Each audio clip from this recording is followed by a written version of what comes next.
Ok. Em, Doctor, entonces permítame presentarlo y debo decirles a todo el público que para mí es un gran honor presentarlo. Ser hoy la moderadora de esta conferencia es para mí muy grato y pues déjenme mostrarles por qué lo digo. El doctor Raúl Rojas es profesor emérito de inteligencia artificial en la Universidad Libre de Berlín. Ha sido campeón mundial de robótica en 2 ocasiones, en 2004 en Italia y 2005 en Japón. Y sus vehículos autónomos circulan guiados por computadoras por las calles de Berlín desde 2011. En marzo de 2015, el doctor Rojas recibió el premio como profesor del año, un galardón otorgado por la Sociedad de Profesores de Alemania. Además de este reconocimiento, el doctor Rojas ha recibido premios por su trayectoria académica en varios países, premios en Alemania, en Gran Bretaña, en Austria, en Suecia, 2 en Estados Unidos y 3 en México. En diciembre de 2015, el doctor Rojas recibió el Premio Nacional de Ciencias y Artes en la categoría de tecnología. El doctor Rojas es egresado de la Escuela Superior de Física y Matemáticas del IPN con licenciatura y maestría en matemáticas.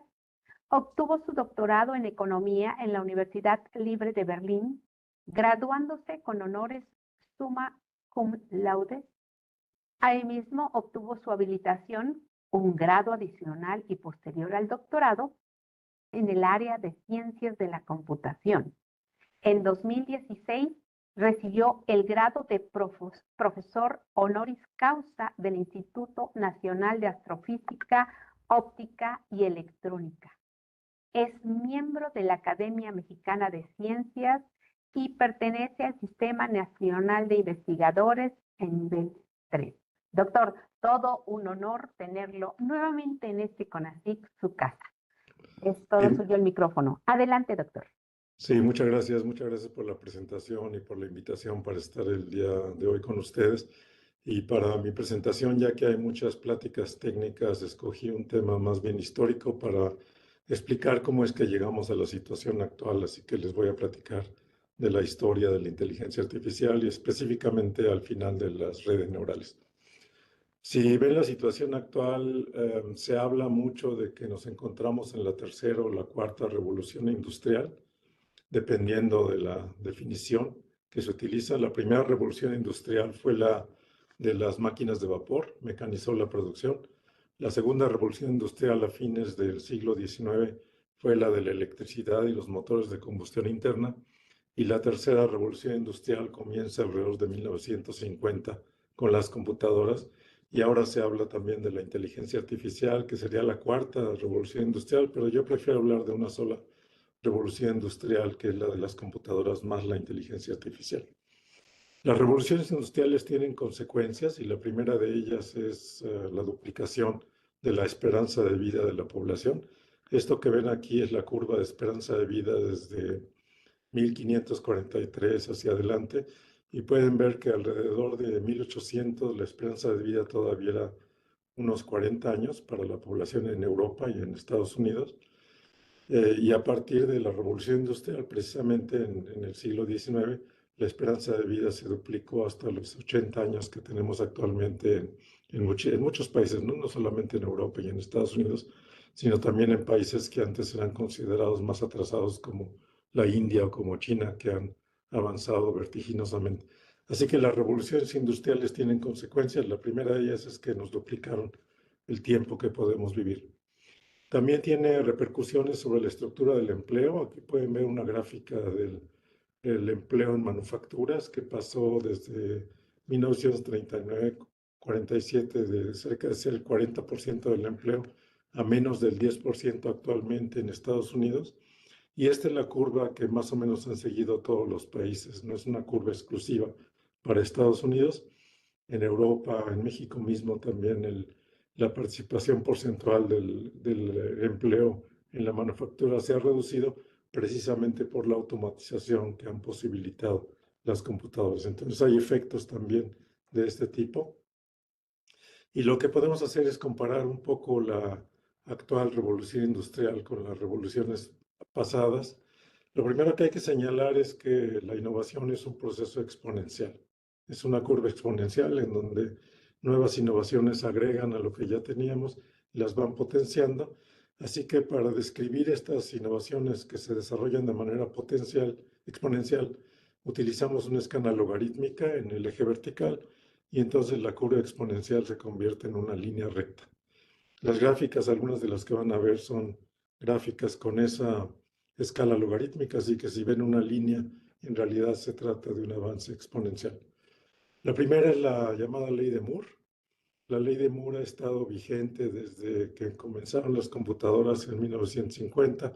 Aquí lo que ven es el costo de una computación, el costo de un cálculo en fracciones de dólar a lo largo del tiempo y pueden ver que más bien el número de cálculos que pueden pagar con $1 a lo largo del tiempo ha ido creciendo exponencialmente.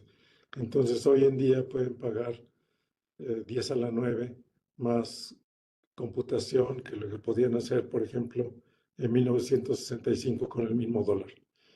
Esa es una ley muy conocida, la ley de Moore, que se reproduce a muchos niveles.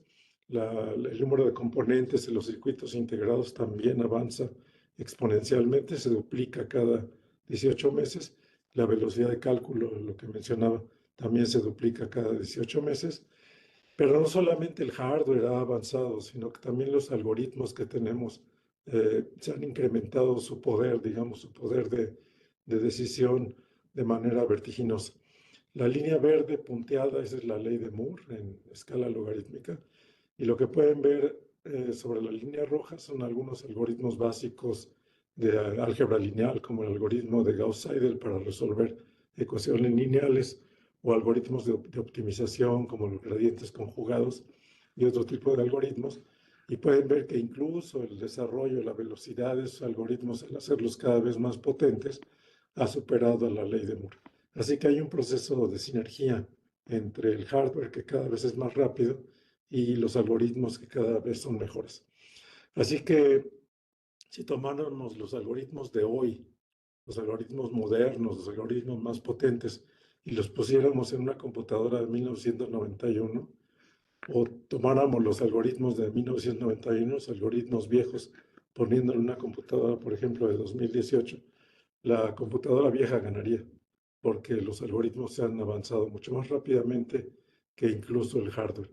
Y ganarían por un factor de 400, o sea, por un factor realmente muy grande, ¿no? Entonces hay las dos cosas, hay el desarrollo del hardware, hay el desarrollo de los métodos de computación y además hay otro tipo de hardware que se utiliza actualmente mucho en inteligencia artificial, que son los llamados GPUs, los procesadores o tarjetas masivas que operan sobre vectores, sobre matrices simultáneamente para juegos, por ejemplo, juegos de computadoras, así es como comenzaron estas tarjetas, o para entrenar redes neurales. Y pueden ver que incluso en la curva de incremento de la velocidad de los llamados GPUs es mayor, va más allá que la curva de la ley de Moore, que poco a poco ha empezado a inflexionarse, ¿no? Entonces, tenemos las tres cosas, tenemos los algoritmos, tenemos la ley de Moore y además tenemos los GPUs. Y eso implica que algunos procesos, como por ejemplo la decodificación del genoma humano, sean ahora mucho más baratos que lo que eran en el pasado. Alrededor del año 2001 se hizo la primera decodificación del genoma humano. Costó $100 millones el proyecto para tener el primer genoma.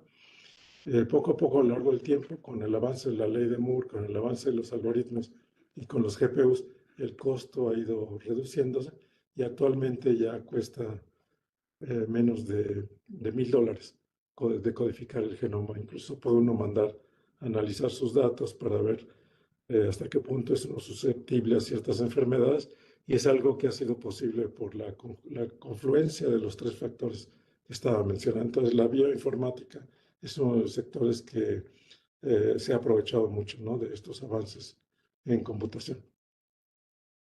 Ahora, hay una cuestión que también es importante con respecto a las revoluciones industriales, que es la velocidad de introducción, lo que se llama la difusión de la tecnología, cuánto tiempo tarda la tecnología en difundirse. Y estas imágenes son de la segunda revolución industrial, de cuando, por ejemplo, se introdujo la electricidad en los hogares. Y aquí estamos contando a partir del año de introducción cuántos años toma para que el 90%, el 100% de la población tenga, por ejemplo, electricidad en Estados Unidos, ¿no? Estas curvas son para Estados Unidos. Entonces, en la curva podemos ver que tomó más o menos 80 años en Estados Unidos para que desde el momento de introducción la mayor parte de la población o casi el 100% de la población tuviera electricidad. La televisión tomó un poco de menos años, 60 años, desde que fue inventada hasta que se difundió por todos lados. Los aviones tomaron algo así como 90 años para que se convirtieran en objetos de consumo popular, por así decirlo, en donde mucha gente tiene acceso a un boleto de avión, y así sucesivamente. También los teléfonos, los automóviles, pueden ver que las curvas son muy tendidas, muy extendidas. La diferencia con la revolución industrial actual es que las curvas tienen una pendiente mucho mayor. La adopción de Internet, la adopción de los teléfonos celulares, la adopción de las computadoras personales tomó en algunos casos menos de 20 años. Y aquí en esta gráfica se puede ver mejor. Se puede ver cómo, por ejemplo, las tabletas de computación introducidas en 2010 aproximadamente tomaron menos de 6 años para que ya la mitad de la población en Estados Unidos las estuviera utilizando. Las redes sociales introducidas a partir de principios del siglo XXI, pues son algo que en menos de 10 años ya estaba abarcando al 70% de la población. Y quizás el mejor ejemplo son los teléfonos celulares. Los primeros teléfonos smartphones inteligentes salieron en 2007 de la compañía Apple, y ahora ya hay más smartphones en el mundo que personas. Entonces la velocidad de difusión es mucho mayor que la de revoluciones industriales pasadas, y eso plantea ciertos tipos de problemas. La historia de la computación se puede dividir en periodos de 10 años y se puede dividir en lo que se llama paradigmas de computación. Entonces, en los 60 el paradigma de computación eran los mainframes, las grandes computadoras que utilizaban un cuarto para poder ser instaladas. En los 70 pasamos a lo que se llama el tiempo compartido y a las mini computadoras, computadoras que ya caben en una oficina.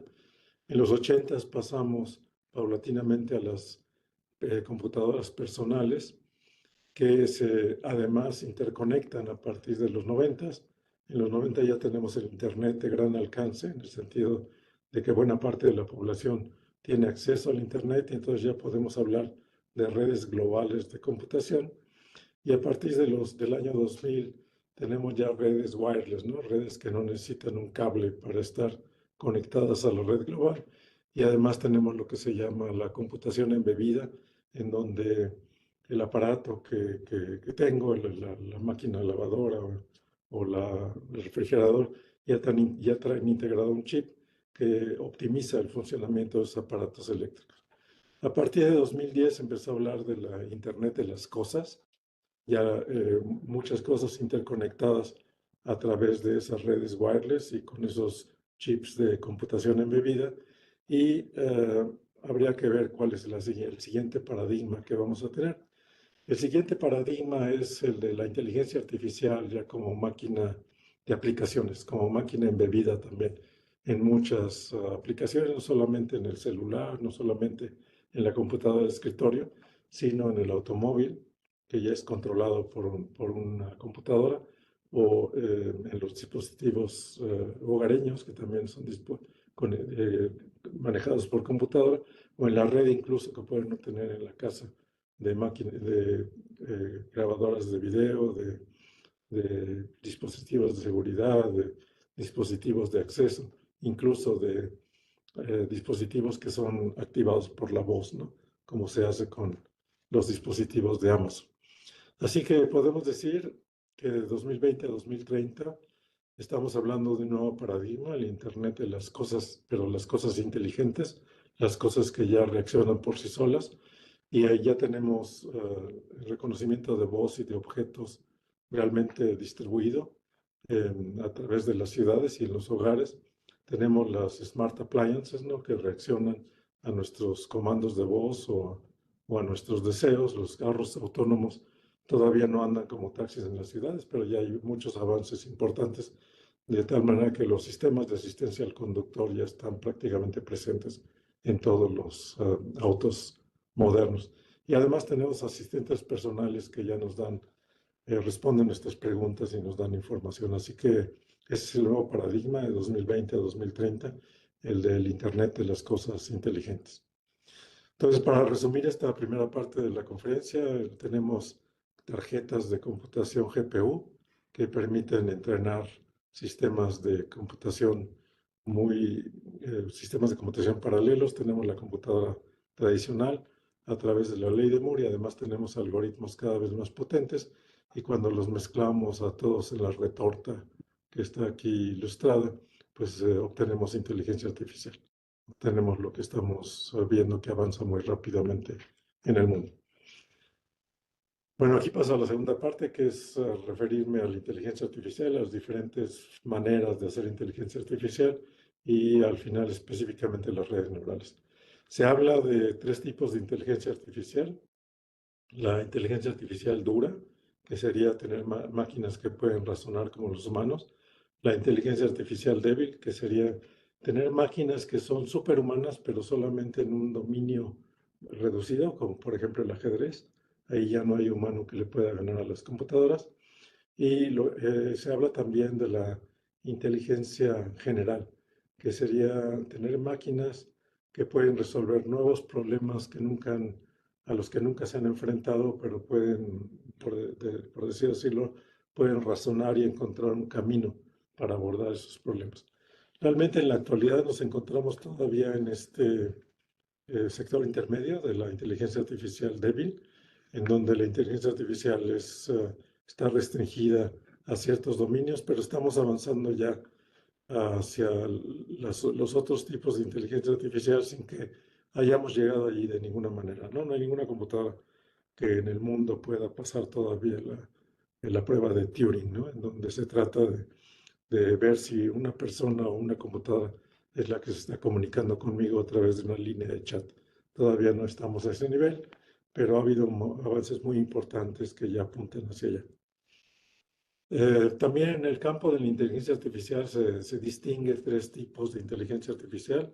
La inteligencia artificial basada en la lógica simbólica, lo que se llama la IA simbólica, que está basada en reglas, en donde yo programo las reglas que debe seguir un sistema, por ejemplo, para derivar funciones o para integrar funciones en un sistema algebraico.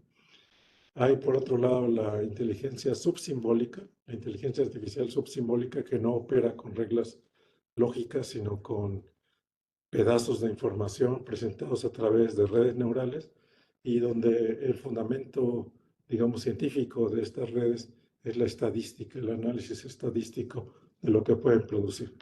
Y también hay las llamadas redes bayesianas o inteligencia artificial bayesiana, que está basada en la probabilidad, en cálculo de probabilidades, y aquí de lo que se trata es tener redes que van calculando las probabilidades de dar una cierta respuesta, para que cuando nos responden y nos ofrecen una solución al problema, no solamente lo hagan, sino que nos digan con qué probabilidad de éxito calculan que se puede aplicar esta solución.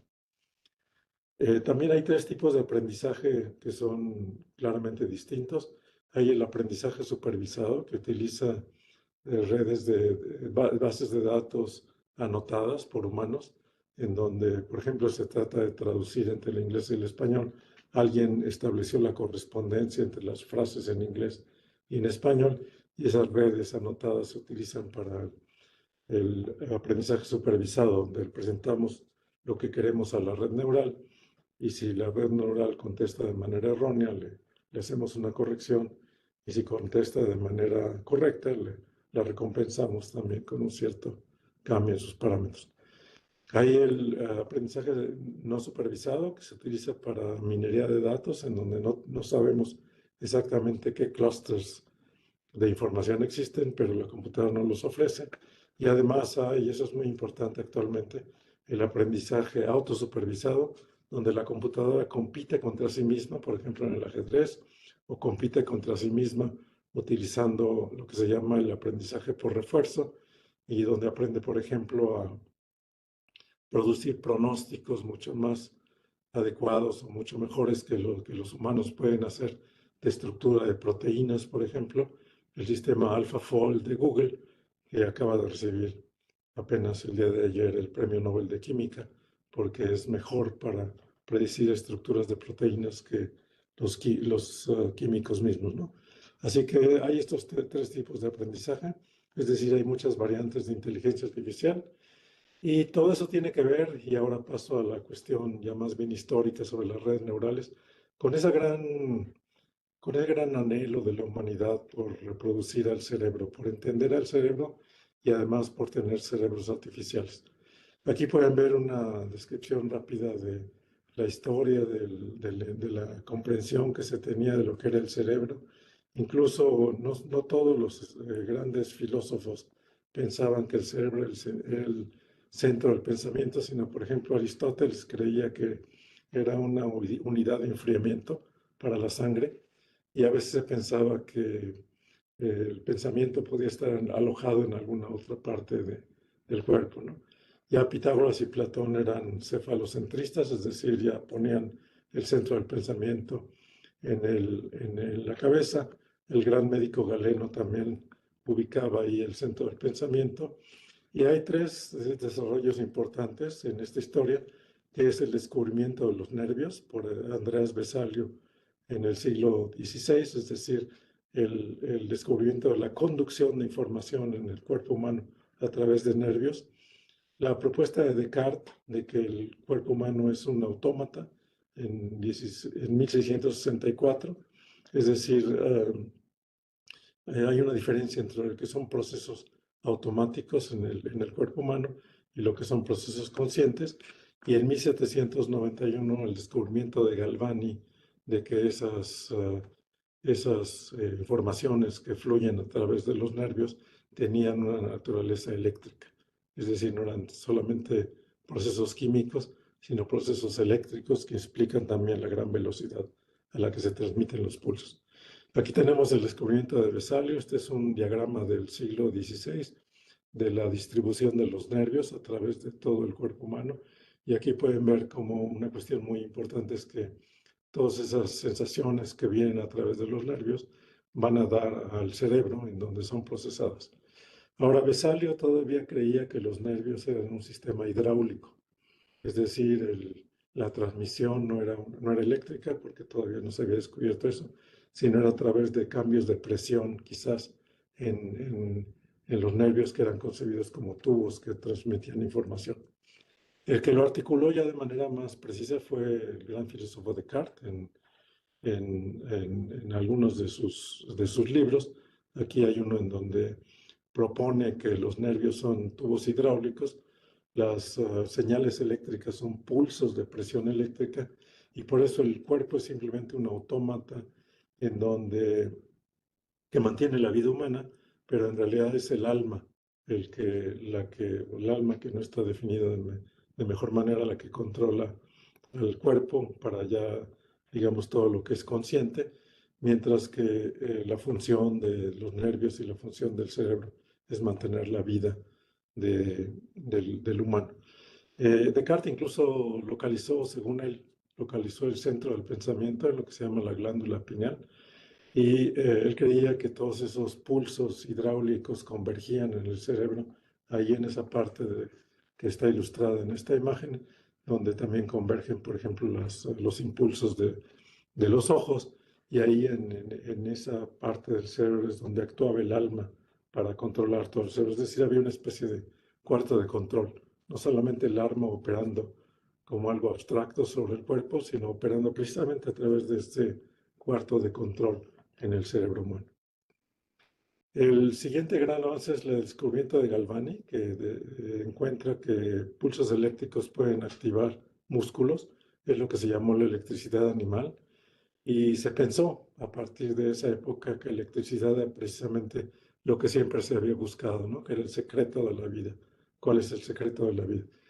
Esta novela Frankenstein, que es muy famosa del siglo XIX, es una novela precisamente basada en esa idea de que se puede tomar partes partes de los cuerpos de personas que han muerto, volverlos a coser unos con otros y se pueden reactivar con electricidad.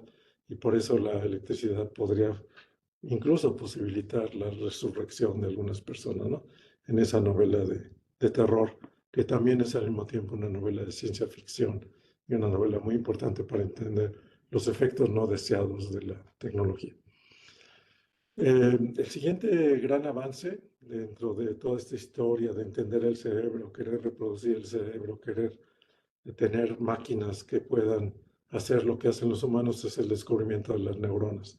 Eso ocurrió en 1740 cuando se describe la primera célula nerviosa, por así decirlo, y pasaron unos 100 años todavía hasta que en 1891 este médico alemán, Waldemeier, propuso llamar a esas células neuronas, que quiere decir como quiere decir lo mismo que eh, un- una cuerda de conducción, porque se pensaba todavía que esas neuronas eran la base de los nervios, y de ahí empezó ya la doctrina de la neurona, la teoría de las neuronas, que culminó, digamos, con Ramón y Cajal, que demostró que las neuronas además eran unidades aisladas, que no estaban conectadas a través de sus membranas unas con otras como una masa indiferenciada de células, sino que había una separación muy clara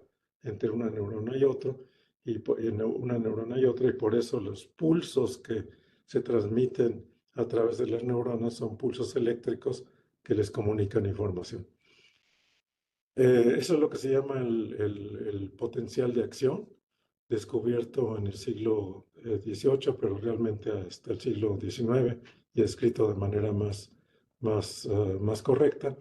En el siglo XIX, alemán también, Emile Dubois-Reymond, descubrió el potencial de acción, descubrió que si se medía la diferencia de potencial a lo largo de los nervios, se podía observar que esa diferencia de potencial cambiaba de manera repentina, como un pulso que se iba transmitiendo a lo largo de lo que después se llamaron las acciones. Y Hermann von Helmholtz, que estaba en Berlín, en la Universidad de Berlín, en 1850 incluso pudo medir la velocidad de conducción.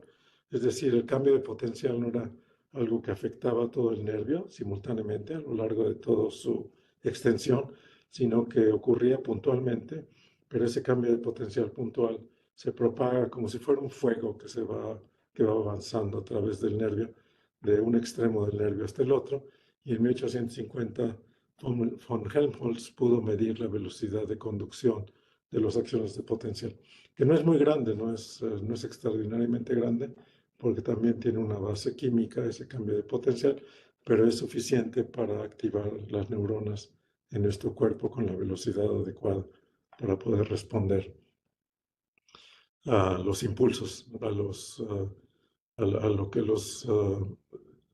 a lo que nuestro equipo sensorial detecta del medio ambiente. En 1870, y este es un texto de von Helmholtz traducido al inglés, propuso este investigador que todo el cuerpo humano y todo el cableado que pudimos ver en ese mapa de Vesalius, de los nervios, se podía considerar como un sistema telegráfico, un sistema de conducción como la red telegráfica que puede mandar información de un punto al otro. Y ese es el primer paradigma tecnológico de cómo opera el cerebro, comparar el cerebro con la red telegráfica. Después va a cambiar, se va a comparar el cerebro con la red telefónica, que ya es más sofisticada, y posteriormente se va a comparar el cerebro precisamente con las computadoras, que ya son todavía más complejas. Todo esto coincide con el desarrollo de la lógica en el siglo XIX.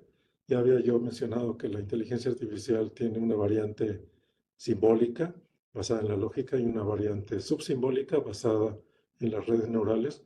La lógica se desarrolla en paralelo con el descubrimiento de las neuronas y la descripción de las neuronas, Y son dos autores principalmente, Frege, Gottlob Frege en Alemania y George Boole en Inglaterra, quienes desarrollan los fundamentos de lo que después se va a llamar, en el caso de Boole, la lógica booleana, en el caso de Frege, la lógica de predicados, que actualmente todavía son la base de la lógica, ¿no? Si ustedes aprenden lógica para, por ejemplo, lógica para informáticos, lo que aprenden es a trabajar con lógica booleana y aprenden a trabajar con la lógica de predicados, que es la base de lo que se llaman los lenguajes funcionales en computación, como serían Lisp o como serían otros lenguajes como Haskell. E incluso hay aspectos funcionales que se han transmitido a C++, a C++. Ya hay expresiones lambda que se utilizan ahí, que vienen de toda esta investigación de la lógica. Y la culminación es el libro Principia de Matemática de Rosalind Whitehead, donde se pretende o se propone reducir todas las matemáticas a la lógica. Así que en 1943 el estado del arte es que se compara todavía al cerebro a la red telegráfica o incluso a la red telefónica. La inteligencia se compara con el cálculo de lógica, con el cálculo lógico, y entonces la gran tarea es conectar las dos cosas. ¿Cómo se pueden conectar redes de información con el cálculo simbólico? Y hay dos autores que son fundamentales en este desarrollo, que son Warren McCulloch y Walter Pitts, trabajando en el MIT en Estados Unidos, que en 1943 proponen las primeras redes neurales artificiales. Lo que ven en la imagen de la izquierda son la forma gráfica en la que representan sus redes neurales. Aquí la información fluye de izquierda a derecha. Lo que ellos proponen es que las neuronas artificiales acumulan información, la comparan con un umbral de decisión que está marcado con un número 3 o 4, y si la información acumulada excede el umbral de la unidad o de la neurona artificial, entonces hay un pulso hacia afuera que se puede recircular en la red y puede haber recurrencia de la información y se pueden diseñar sistemas que pueden implementar lógica simbólica, que era lo importante. ¿Cómo se puede reproducir la lógica simbólica utilizando redes neurales? Warren McCulloch y Pitts también integran la teoría de la información. La teoría de la información comienza con Shannon, Claude Shannon, también en MIT, alrededor de 1948. Él empieza a analizar redes de relés en su tesis de maestría y después escribe varios artículos muy importantes que definen cómo se puede medir la cantidad de información y cómo se puede incluso compensar la pérdida de información a través de líneas con ruido. Eso es el trabajo de Shannon, que también McCulloch y Pitts integran. Y así que todo esto confluye, y lo que dice McCulloch en un escrito suyo, donde recapitula la historia de las redes neuronales artificiales, es que nacieron en 1943, se les bautizó en 1948 y apenas en los años 60 ya comenzaron a ser utilizadas de manera digamos, más aplicada para tener aplicaciones basadas en las redes neurales. Entonces, esto es lo que dice Warren McCulloch, que ha habido avances importantes hasta los años 60, donde concluye su inspección de las redes neurales. Lo que mucha gente no sabe es que las primeras computadoras que se diseñaron en el mundo, como la EDSAC, por ejemplo, diseñada por von Neumann en 1945, fueron diseñadas utilizando no los circuitos eléctricos que utilizamos hoy en día, o la representación gráfica que utilizamos hoy en día, sino redes neuronales artificiales. Esto es de von Neumann, es una unidad de adición para sumar 2 bits. Y esta sería la forma en que se implementaría con neuronas artificiales. Y entonces toda la estructura de la computadora que von Neumann describe en ese escrito que se llamó EDSAC, esa era la computadora que estaba escribiendo, está basada en neuronas artificiales. Lo mismo hizo Alan Turing. Alan Turing es muy conocido por la propuesta de la máquina de Turing, pero él también diseñó una computadora, lo que se llamó la Automatic Computing Engine, o ACE.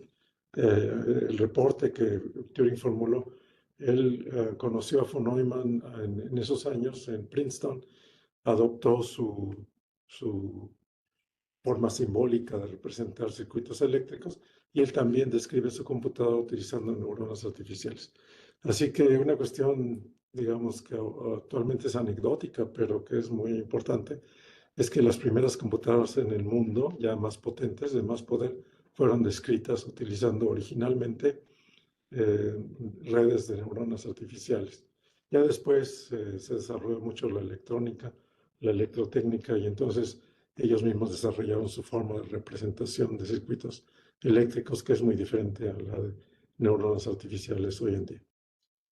Aquí esto es una red de adición también de 2 bits, formulada por Turing.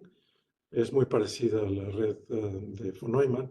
Aquí pueden ver que utiliza 3 neuronas artificiales con umbral de 0, de 2 y de 3, y de esa manera puede acumular el bit de carry, que es cuando 2 bits producen un número mayor a 2, tienen que avanzar un bit hacia la posición siguiente. Todo eso lo hace esta red recurrente que está reutilizando información que llega de parte de otros lados de la red. En 1946 hubo una conferencia muy importante en la historia de la inteligencia artificial, lo que se llamó la conferencia Macy. Estos son algunos de los temas que se trataron en esa época: redes neuronales artificiales, la conexión con la antropología, la percepción utilizando feedback, o sea, retropercepción. Incluso se discutieron la ética de la ciencia. Ya desde esa época se estaban discutiendo problemas éticos con respecto a estos sistemas artificiales, y de ahí, de esa conferencia y del trabajo de Norbert Wiener, que también estaba en MIT, surgió el vocablo cibernética, que es el título del libro de Norbert Wiener de 1948. Cibernética sería la inteligencia artificial. Nada más que Wiener utilizó esa palabra griega porque le gustaba la idea de que la cibernética se refiere al conductor, se refiere a la retroalimentación de información.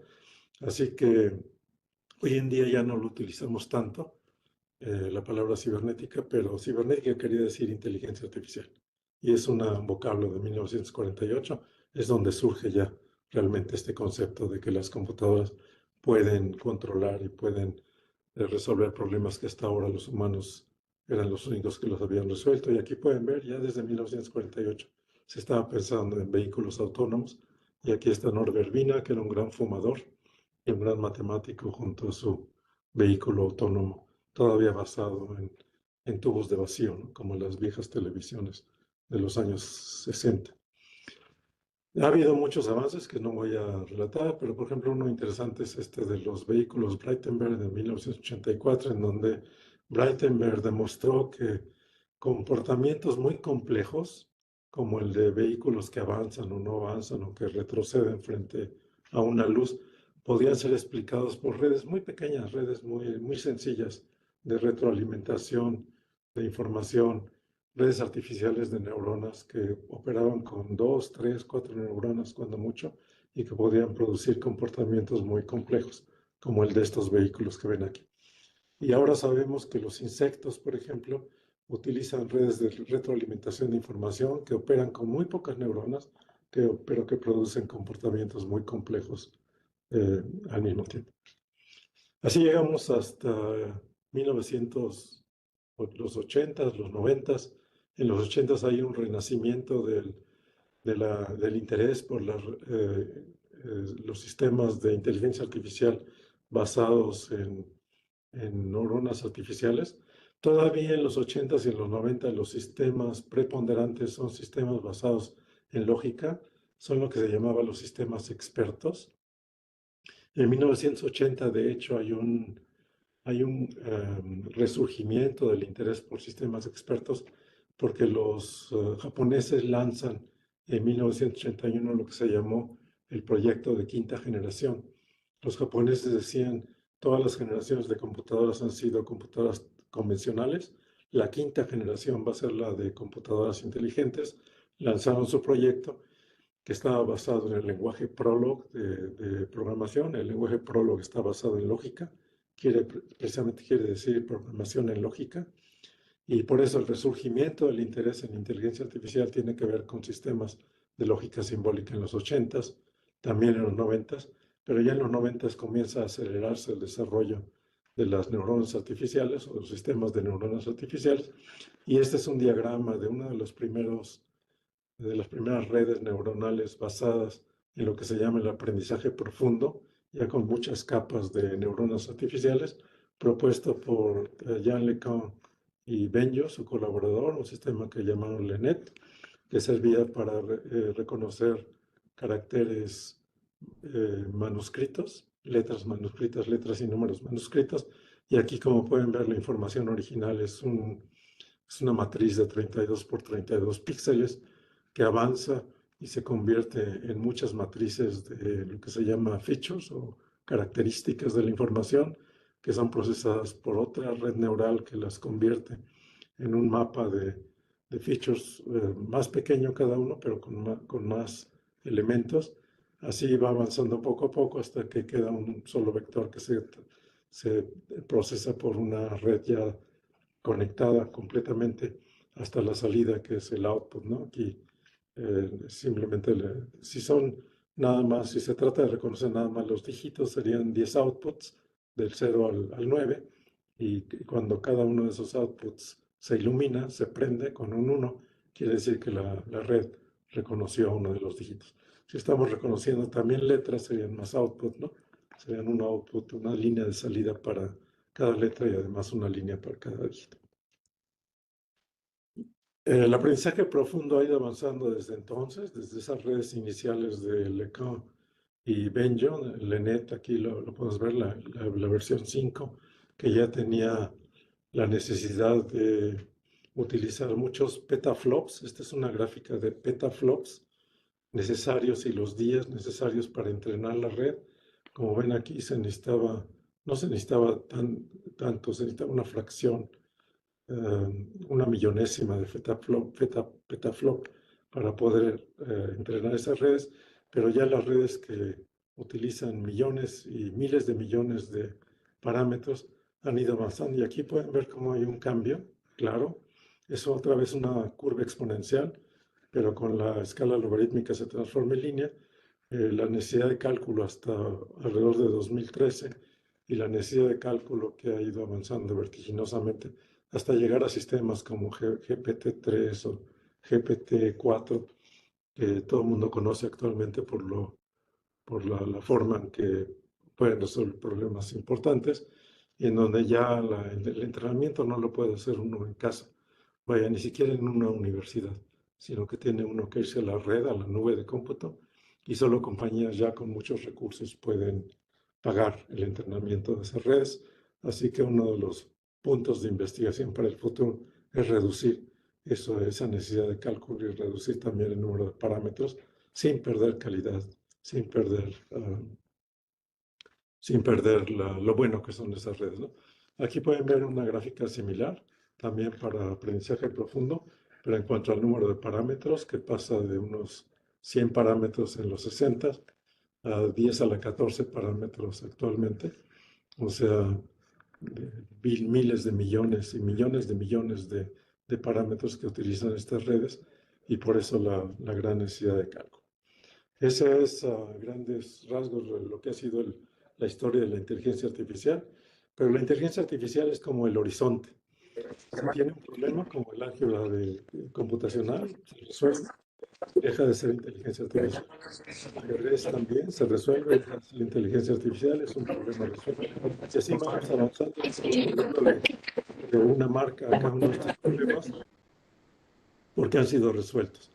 Actualmente tenemos problemas no completamente resueltos, como vehículos autónomos, como tener una conversación, digamos, inteligente con la computadora, en donde no pierde el hilo, en donde no diga tonterías y no invente información. Así que todavía se está trabajando, pero por eso decía, la inteligencia artificial es como el horizonte. Siempre estamos avanzando hacia allá. Cuando llegamos, todavía hay otro horizonte más allá que hay que conquistar. Y por eso lo que estamos viendo no es la confluencia de las máquinas con la biología, no estamos produciendo humanos artificiales, sino que estamos viendo cómo las máquinas pueden producir habilidades superhumanas, como en el caso de los aviones, que no vuelan como los pájaros, vuelan con otro tipo de tecnología. Y lo mismo están haciendo las computadoras, ¿no? Están utilizando sistemas que son superhumanos, pero no necesariamente una copia de lo humano para resolver ciertos problemas. Ahora, los desafíos hay muchos, solamente voy a ilustrar uno con esta gráfica de una fábrica de Amazon, donde ya no pueden ver trabajadores, sino que ven ustedes a robots moviendo las cajas que van a ser distribuidas a los consumidores. Es decir, hay toda una serie de problemas con el empleo que vamos a ver en el futuro, porque las computadoras van a asumir muchos de los empleos. Actualmente, no solamente aquellos empleos que eran, por ejemplo, la venta de objetos o las personas que trabajaban en los cajeros, en los supermercados, sino ya incluso lo que se llaman trabajadores de cuello blanco, trabajadores que realizan trabajo de oficina que pueden ser sustituidos por las computadoras. Así que para terminar y para que tengamos tiempo para algunas preguntas, aquí mi resumen. La inteligencia artificial es el nuevo paradigma de las siguientes décadas para la computación. La inteligencia artificial ya es una máquina de aplicaciones, ya no es simplemente algo donde se esté investigando, sino ya es una máquina de aplicaciones. Las implicaciones sociales son importantes y todo esto requiere un ecosistema que cada país, en particular también México, debe desarrollar para no quedarse atrás en esta tecnología. Bueno, muchas gracias y espero que me planteen algunas preguntas. Gracias. Muchas gracias, doctor, por su ponencia muy ilustrativa, de verdad. Tengo algunas preguntas que recolecté. Si me permite, se las voy haciendo una a una para que nos pueda apoyar. Hemos visto toda la evolución y desarrollo de la inteligencia artificial desde sus inicios y que aún no le llamaban inteligencia artificial. Avances en diferentes campos tan complejos, pero ahora estamos inmersos en un mar de aplicaciones de inteligencia artificial como ChatGPT, Alexa, Siri. En su opinión, ¿cómo la Facultad de Ciencias de la Computación debería actuar? ¿En qué camino deberíamos ir a trabajar utilizando todas las herramientas y potenciarlas o desarrollar incluso ciencia básica en el sentido de la IA? Sí, bueno, claro que las universidades están llamadas a jugar un papel muy importante porque las universidades producen precisamente a todo el personal que va a trabajar en esas compañías que desarrollan las aplicaciones. Así que la tarea es muy clara para las universidades. La tarea es entender la ciencia básica. Actualmente se habla mucho de ciencia de datos y muchas universidades han establecido programas de ciencia de datos en donde se le enseña a los estudiantes a desarrollar aplicaciones alrededor de la existencia de datos de los que se pueden extraer las soluciones. Además hay que entender las matemáticas que están detrás de todo esto y también la electrónica, ¿no? Para seguir produciendo las tarjetas que van a ser utilizadas en el futuro. O sea, la universidad tiene un papel muy importante que jugar en todo este desarrollo. Ahora hay un problema que es importante, y es que las universidades ya no compiten, ya no pueden competir tan directamente con las empresas, porque una compañía como Google, por ejemplo, tiene 5,000 trabajadores o más simplemente dedicados al área de inteligencia artificial. Tienen toda la red de cómputo eh, para entrenar a sus redes. Así que eh, se necesita alguna forma de colaboración también con esas empresas privadas para que las universidades puedan tener acceso a esas redes de cómputo y para que los dos lados tengan una ventaja, ¿no? De esa colaboración al recibir personal calificado y al recibir la posibilidad de entrenar redes neurales muy grandes. Pero es un problema que es mundial, ¿no? También en Estados Unidos las universidades ya no son competitivas con respecto a lo que se llaman los cinco grandes, ¿no? Que son Apple, Google, Meta, eh, y me falta Nvidia y Microsoft, ¿no? Son los cinco grandes de la computación que tienen recursos infinitos para desarrollar todo esto, pero hay que lograr mantenerse al día y mantenerse conectados con esos desarrollos. Muchas gracias por su respuesta, doctor. Una más. ¿Qué regulaciones existen o se proponen para controlar el desarrollo de la IA? De Nicolás Rosas. Adelante. Bueno, en México no existe ninguna regulación, eso es rápido. En Estados Unidos existen algunas propuestas de regulación, pero ninguna ley específica.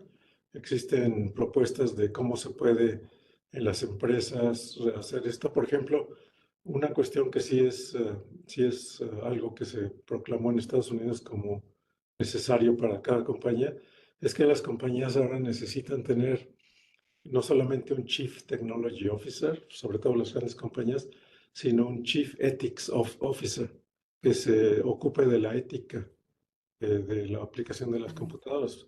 Por ejemplo, en lo que respecta al empleo, en lo que respecta a la posibilidad de marginar a ciertos grupos de personas que no tienen acceso a la tecnología.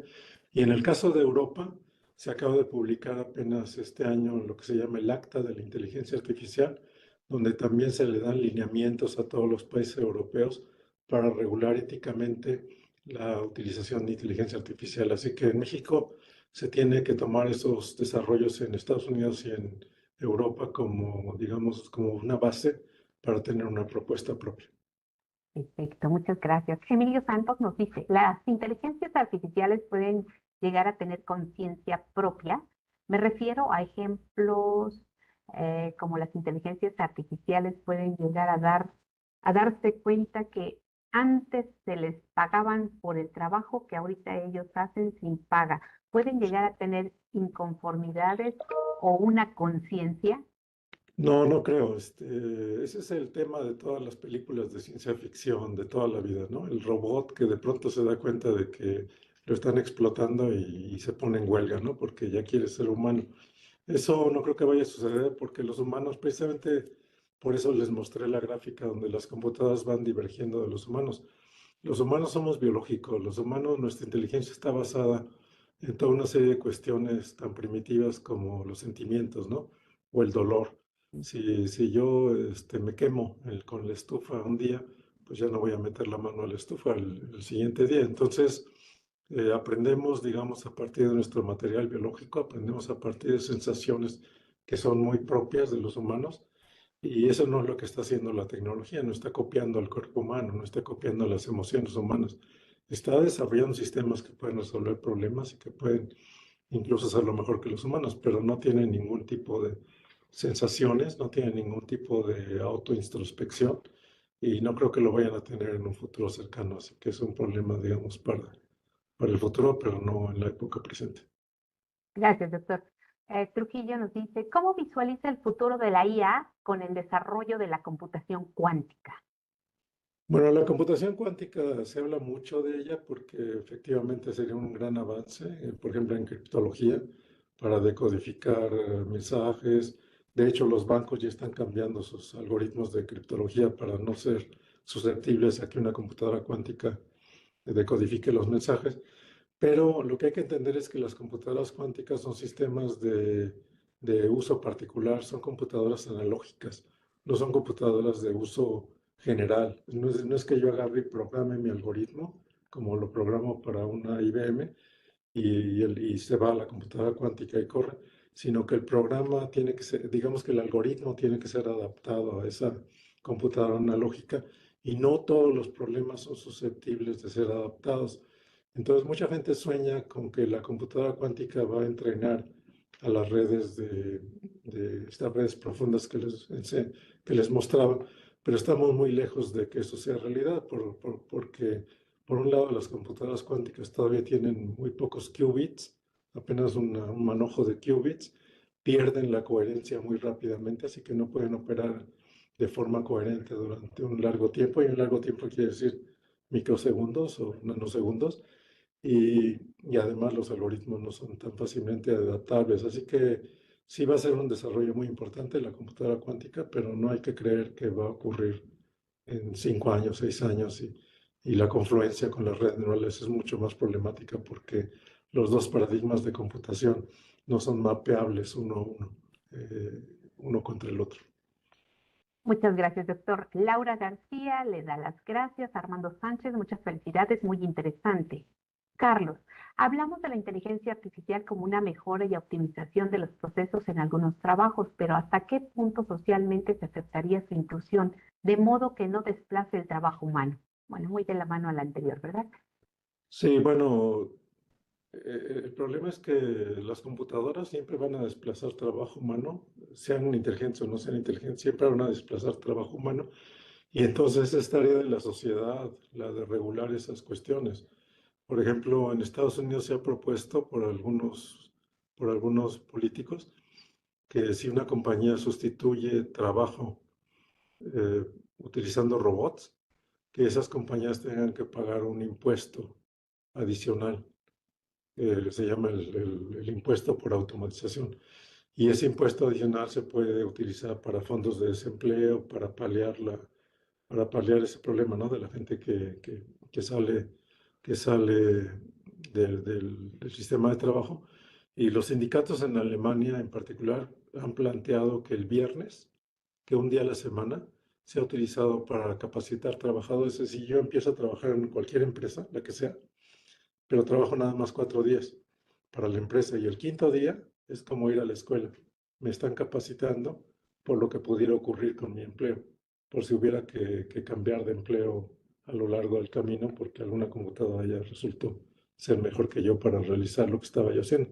Entonces, la cuestión, esa idea de la capacitación permanente en el empleo y obligar a todas las empresas legalmente a proporcionar la capacitación para facilitar la movilidad del trabajo, son cuestiones que se han propuesto y así hay muchas otras que ustedes se pueden imaginar y que se están discutiendo actualmente en el mundo. Perfecto, doctor. Creo que también con esto da respuesta a Miguel Ángel García. Voy a pasarme con Alba. Doctor, ¿qué pasará con la programación? Porque estas nuevas inteligencias programan.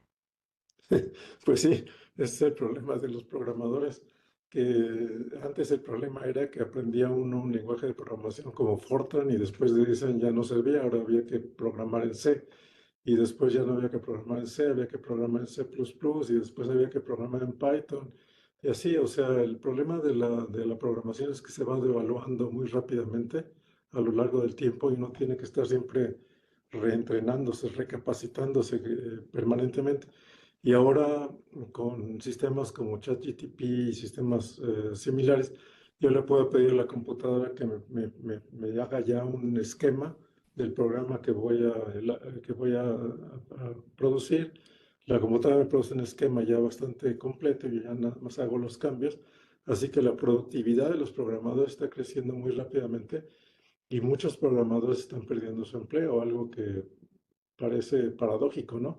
Por un lado avanzan las computadoras, avanza todo la inteligencia artificial y los que se están quedando sin empleo son los programadores que están haciendo todo eso, precisamente porque las computadoras pueden eh, ayudarme a mí como programador estrella a sustituir a otros 10 programadores que van a tener que conseguirse otra chamba en otra compañía. Entonces sí es un problema importante, está cambiando la forma de operar y creo que en la conferencia anterior a la mía se hablaba de eso, de sistemas de inteligencia artificial que ayudan a escribir código y es un problema importante para los programadores. Ok, doctor, ha sido muy reveladora toda la charla y existen más preguntas que, bueno, si nos permite, se las haremos llegar por correo electrónico y posteriormente las Sí, cómo tenemos no. asistentes. Pero antes de concluir esta fascinante charla, me gustaría expresar nuestro más profundo agradecimiento al doctor Raúl Rojas por haberse presentado en este CONACYT Internacional 2024 en nuestro sexto Congreso Nacional y 14º Congreso Internacional Sexto y 14º Nacional de Ciencias de la Computación en esta Benemérita Universidad Autónoma de Puebla. Doctor, su presentación sobre los acontecimientos que definen el desarrollo histórico de la inteligencia artificial, los diferentes paradigmas de la IA y cómo cada uno tiene su propio origen y evolución han sido verdaderamente esclarecedores. Nos ha guiado a través de la rica historia de la IA, destacando los hitos clave y los diversos enfoques que han moldeado este campo tan dinámico. Su capacidad para conectar el pasado con el presente y proyectar hacia el futuro, nos ha proporcionado una comprensión bastante profunda sobre la IA. En nombre de todos los presentes, de los directivos institucionales, le agradecemos cómo haya hecho esta presentación, su vasto conocimiento y por inspirarnos con su pasión sobre el tema. Además, agradecerle atender a la invitación que le hizo nuestro cuerpo académico a la inauguración del Museo de la Computación Harold B. McIntosh, con quien usted trabajó en los inicios de la computación en México. Es usted toda una personalidad que sabemos ha traspasado fronteras. Muchas gracias, doctor. Gracias por la invitación y espero que por lo menos mi presentación sirva para que reflexionen sobre muchas de las cosas relacionadas con inteligencia artificial que estamos viviendo en los tiempos actuales. Muchas gracias.